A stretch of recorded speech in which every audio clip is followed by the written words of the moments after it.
students, I am Pooja from SGTV Ding Road. As you know, we are reading lesson 7, A Visit to Cambridge.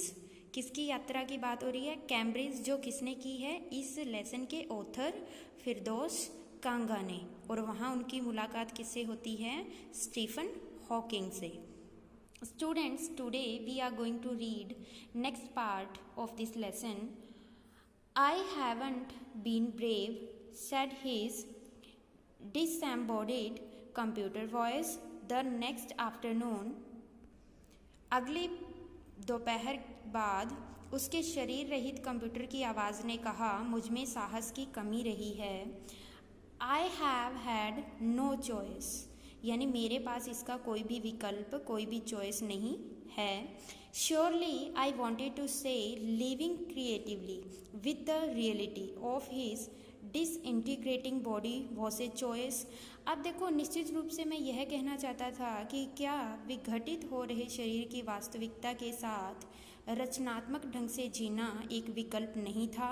But I kept quite, लेकिन मैं शांत रहा। Because I felt guilty every time I spoke to him, यानी कि मुझे क्या लग रहा था, बार बार मैं उनको बोलने के लिए, उत्तर देने के लिए विवश कर रहा था। ठीक है, जिसके कारण मुझ में अपराध भावना बनी रहती थी कि मैं उनको बार बार फोर्स कर रहा हूँ, फोर्सिंग हिम टू रिस्पॉन्ड, यानी कि उत्तर देने के लिए उनको क्या कर रहा हूँ, फोर्स कर रहा हूँ। There he was tapping at the little switch in his hand, trying to find the words on his computer with the only bit of movement left to him. अब वो क्या करते, अपने हाथ में एक छोटा सा स्विच लिए वहाँ बैठे अपने कंप्यूटर पर शब्दों को तलाश करना ही उनकी लंबी पीली उंगलियों की थोड़ी बहुत क्रिया थी, यानी कि जो उनकी फिंगर्स थी वो ही क्या कर रही थी, मूवमेंट कर रही थी। हिज लॉन्ग पेल फिंगर्स, ठीक है, जो उनकी फिंगर्स थी। Every so often his eyes would shut in frustrated exertion. अब देखो, जो उनकी आईज थी, उनकी आंखें निराश थकान के कारण बंद हो जाती थी। And sitting opposite him I could feel his anguish. अब देखो, उनके सामने बैठे हुए मैं उनकी वेदना महसूस कर सकता था, यानी कि उनका दर्द मैं महसूस कर सकता था।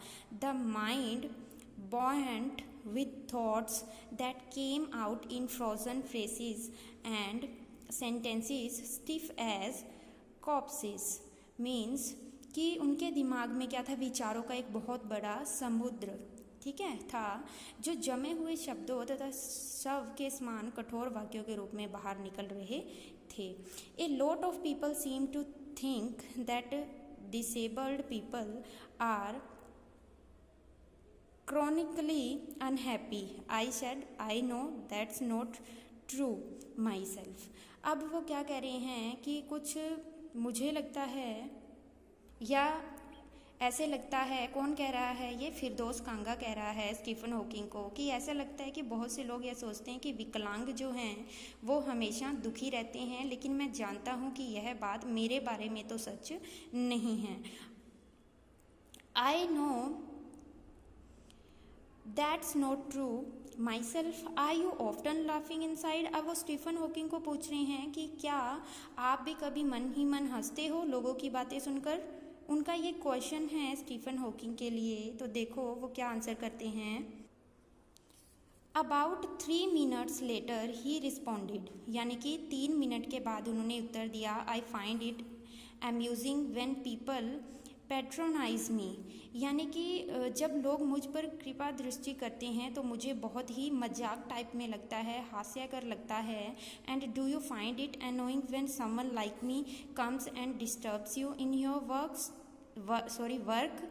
अब देखो, एक और क्वेश्चन पूछते हैं ऑथर उनसे, क्या पूछते हैं कि क्या उस समय आपको बुरा नहीं लगता जब मुझ जैसा कोई भी व्यक्ति आपके पास आता है और आपके कार्य में बाधा डालता है। ठीक है, तब उनका आंसर क्या है, द आंसर फ्लैश्ड येस। अब तुरंत उत्तर मिला कि हाँ लगता है। Then he smiled his one way smile and I knew without being sentimental और silly that I was looking at one of the most beautiful man in the world. अब देखो उन्होंने आंसर दिया कि हाँ मुझे ये बहुत ज़्यादा यानी कि बुरा लगता है कि जब लोग मुझे डिस्टर्ब करते हैं मेरे काम में। फिर वह अपने ही अंदाज में मुस्कुरा दिए और मैं बिना भावुक हुए अथवा बिना कोई मूर्खता दिखाए समझ गया कि मैं संसार में सबसे सुंदर व्यक्तियों में से एक को देख रहा हूँ। और वो कौन थे? Stephen Hawking. A first glimpse of him is shocking because he is like a still photograph, as if all those pictures of him in magazines and newspaper have turned three-dimensional। अब देखो यहाँ पे क्या कह रहा है वो कि उनकी पहली झलक ठेस पहुँचाती है, यानी फर्स्ट टाइम उनको देखें तो बहुत ज़्यादा दुख होता है क्योंकि वह एक निश्चल फ़ोटो की तरह है। यानी जिस तरीके से हम लोग फ़ोटो को देखते हैं कि जो चीज़ जहाँ है वहीं पे हमें दिखाई देते, बिल्कुल वैसे ही हैं स्टीफन हॉकिंग। मानव पत्रिकाओं और समाचार पत्रों में छपे उनके सभी चित्र त्रिआयामी हो गए हैं।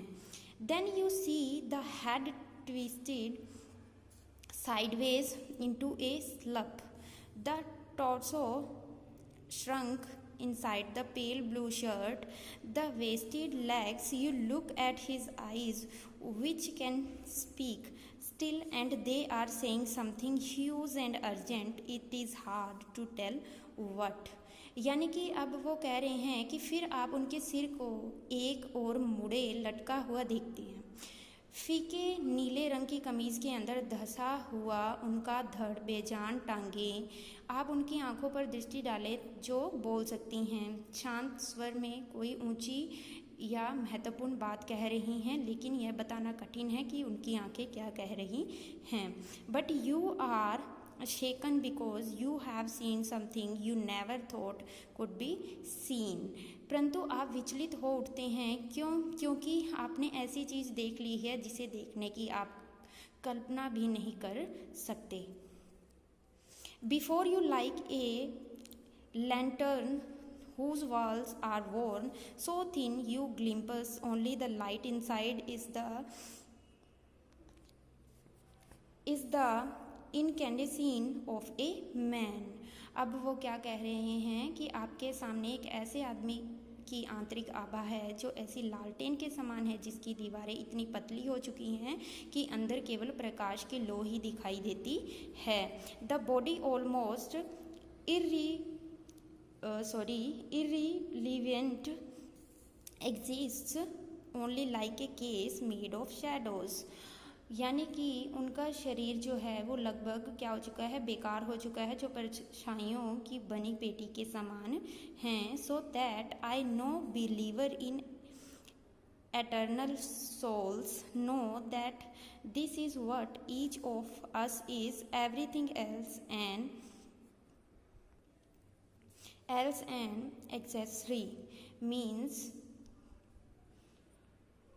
भले ही मैं अजर अमर आत्मा में विश्वास नहीं रखता, यह जानता हूँ कि हम सब की यही स्थिति है। अन्य सभी वस्तुएं अनावश्यक सज्जा वाली है, यानी कि बाकी तो जो वस्तुएं हैं वो क्या है? व्यर्थ में ही हैं। So students, next part of this lesson we will read in our next class. So thank you.